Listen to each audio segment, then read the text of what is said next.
जो व्यक्ति पथभ्रष्ट हो जाए, जैसे मदिरा के नशे में पड़ गया, कहीं जुए में पड़ गया, कहीं मांसाहार में पड़ गया, कहीं व्यसन में पड़ गया, कहीं गलत काम में अगर कोई जा रहा है, तो श्रंभेश्वर महादेव के नाम से काली तिल भगवान शिव को समर्पित करी जाती है।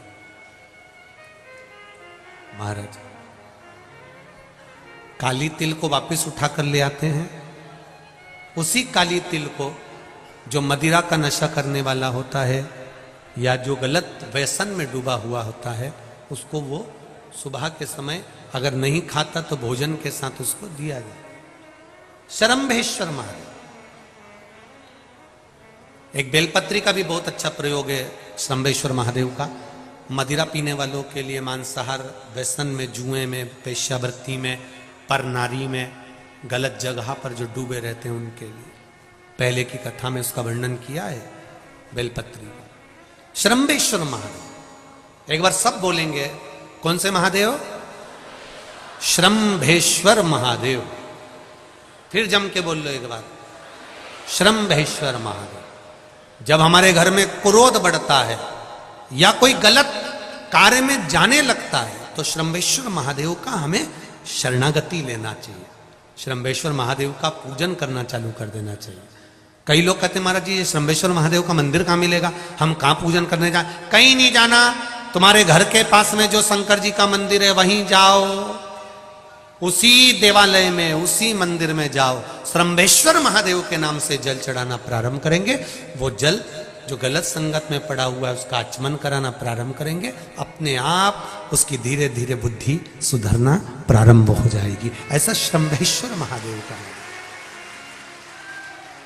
कुछ स्थान हमारे यहाँ पर बड़े सुंदर सुंदर स्थान निश्चित किए गए हैं। जैसे कैंसर आदि के मरीज के लिए हम लोग पहले भी कहते हैं कि त्रिजुगी नारायण का जल बड़ा महत्व रखता है।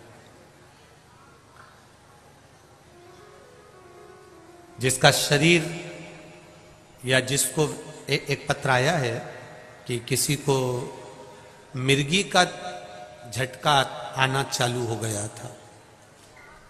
अब पत्र ढूंढेंगे तो समय थोड़ा लग जाएगा।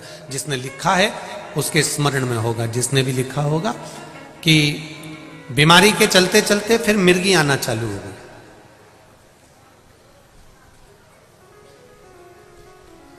जिसने भी लिखा है वो दोनों हाथ एक बार हिला देना। जिसके लिए भी लिखा हुआ वो इतना ध्यान नहीं आ रहा, तो उनको मिर्गी का झटका आना प्रारंभ हुआ। अब मिर्गी का झटका आना प्रारंभ हुआ, कई महीने निकल गए, मिर्गी के झटके बंद नहीं हुए। तब उन्होंने पत्र में लिखा है कि श्रंभेश्वर महादेव का आपने जो वर्णन करा था 31 बेलपत्र वाला, गुरुजी हमने वो 31 बेलपत्र वाला प्रयोग करना प्रारंभ करा। और उन्होंने पत्र में लिखा है कि मिर्गी के झटके भी बाबा की कृपा से ठीक हो गए हैं। अब कोई झटके उनको आ नहीं। श्रंभेश्वर महादेव का जो वर्णन है, श्रंभेश्वर महादेव का जो गुणगान है, ये कोई साधारण नहीं है। शिव महापुराण में भागवत के प्रहलाद चरित्र को लाकर रखा गया है केवल श्रंभेश्वर महादेव के प्रागट्य के लिए। ऐसा श्रंभेश्वर महादेव का गुणगान। एक बार फिर आप लोग भूल ना जाओ, उसके लिए एक बार फिर से बोल लो, कौन से महादेव? श्रंभेश्वर महादेव। ये श्रंभेश्वर महादेव जैसे कुंदकेश्वर महादेव। कुंदकेश्वर महादेव का क्या काम है? माता पार्वती ने विदल उत्पल को मारने के लिए जो कुंदुक फेंका था, वो कुंदुक भगवान शंकर के पांव में जाकर गिरा था, तो शिव जी का नाम कुंदकेश्वर हो गया था। जब हमारे यहाँ कोई दवाई नहीं लगती शरीर में, कोई कैंसर जैसा रोग हो गया, किडनी लीवर का रोग हो गया, या बीपी शुगर का रोग हो गया, शुगर लेवल में नहीं आ रही है, तो आप शंकर जी पे से जो बेलपत्र ला रहे हो कुंदकेश्वर महादेव के नाम से लाओ।